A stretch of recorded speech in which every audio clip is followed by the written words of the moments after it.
Assalamualaikum warahmatullahi wabarakatuh. Alhamdulillah ketemu lagi dengan saya Nur Hasanah. Tentu masih dalam pembelajaran matematika. Kali ini kita masih belajar bangun ruang sisi lengkung yang merupakan materi kelas 9. Kita ingat ya kemarin bahwa bangun ruang sisi lengkung, bangun ruang itu ada dua. Yang pertama bangun ruang sisi lengkung, kemudian yang kedua bangun ruang sisi datar. Untuk bangun ruang sisi datar sudah dipelajari di kelas 8, sedangkan bangun ruang sisi lengkung yang dipelajari di kelas 9 itu ada 3, yaitu tabung, kerucut, dan bola. Yang akan kita pelajari kali ini adalah tabung. Dalam hal ini kita melanjutkan yang kemarin. Kemarin kita sudah belajar tentang luas sisi tabung. Nah, sekarang kita menuju ke volume tabung. Nah, kita ingat bahwa tabung merupakan prisma yang alasnya berbentuk lingkaran. Maka untuk menentukan volume tabung sama dengan menentukan volume prisma. Ingat, volume prisma adalah luas alas kali tinggi. Maka volume tabung juga sama, yaitu luas alas kali tinggi. Alas tabung berbentuk lingkaran. Maka luas alasnya adalah luas lingkaran, yaitu pi r kuadrat. Sedangkan tinggi tabung ya ini, sehingga volume tabung adalah pi r kuadrat T. Masih seperti kemarin, pi itu bisa 3,14, bisa juga kita menggunakan 22/7. Ini sudah dijelaskan pada saat kelas 8 bab lingkaran ya, demikian juga pada saat SD. Nah, volume tabung teorinya hanya seperti ini. Mari kita langsung ke latihan soalnya. Nah, kita lihat contoh yang pertama. Hitunglah volume tabung yang panjang jari-jarinya 5 cm dan tingginya 10 cm. Nah, kita tinggal tuliskan rumusnya, kemudian masukkan di sini jari-jarinya 5, tingginya adalah 10. Sehingga kita menggunakan pi-nya biar lebih mudah dihitung, yaitu 3,14. 3,14 kali 5 kuadrat. 5 kuadrat itu 25 ya. Kemudian dikalikan 10, maka ketemu 785. Sehingga volume tabung yang dimaksud adalah 785 cm kubik. Kita lanjut contoh yang kedua. Yang kedua ini volumenya sudah diketahui dalam soal, yaitu 5086,8 cm kubik. Tingginya juga sudah tahu 20 cm. Yang ditanyakan jari-jarinya.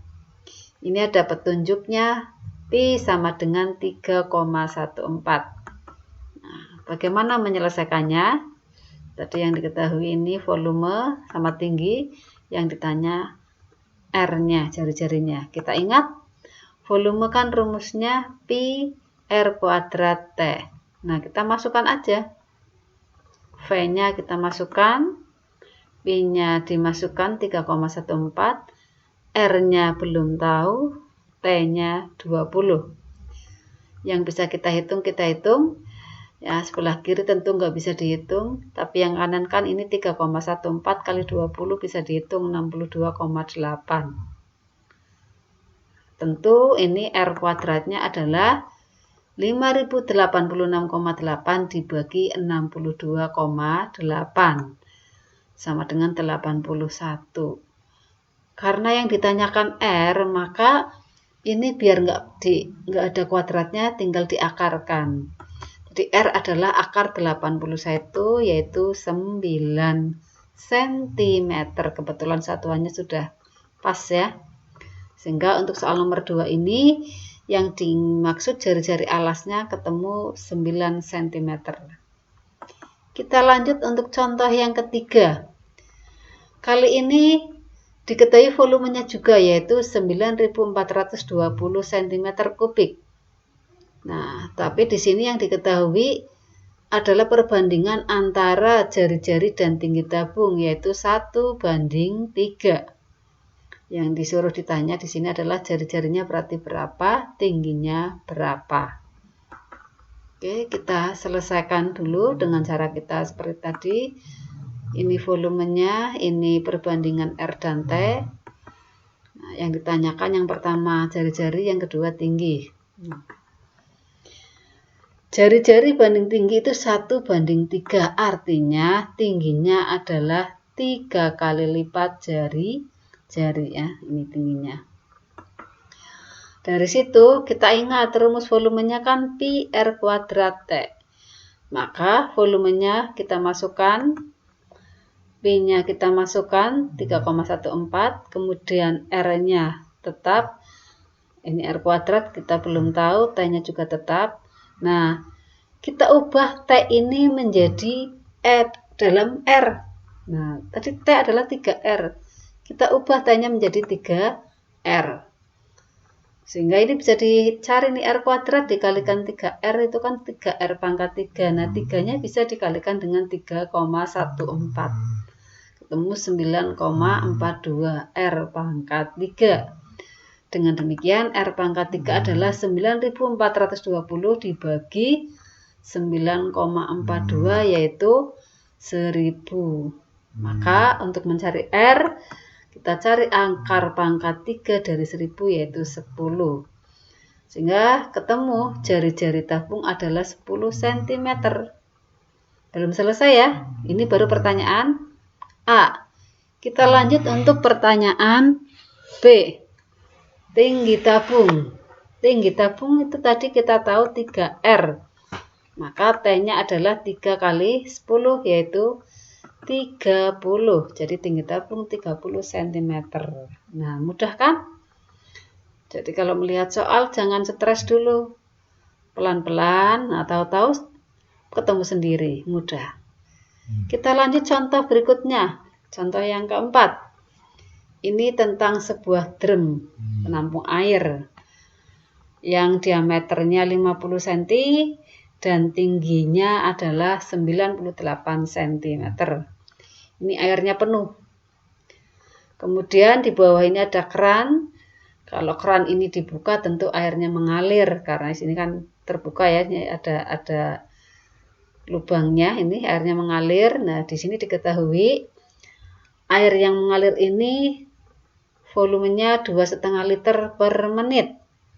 Pertanyaannya, tentukan lamanya air akan habis dalam drum menggunakan pi 22/7.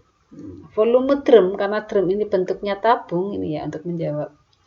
Kita harus cari dulu volume drum. Volume drum kan bentuknya tabung, maka rumusnya ya volume tabung pi R kuadrat T.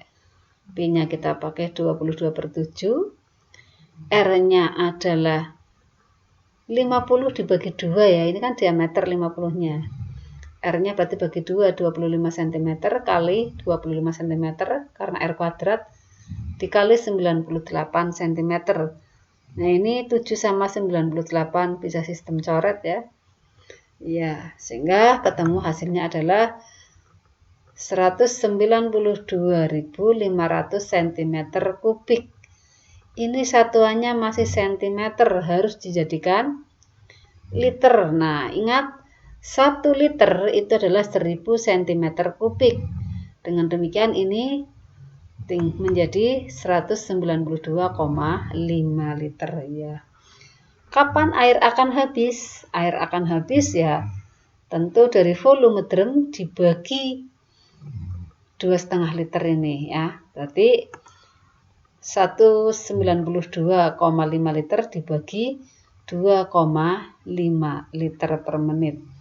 Nah, sehingga ini liter dan liternya coret, maka ini tinggal dihitung ketemunya yaitu 77 menit. Jadi paham ya, ini air menetes terus setelah 77 menit ini nanti akan habis. Nah, demikian untuk volume tabung, semoga bisa dipahami.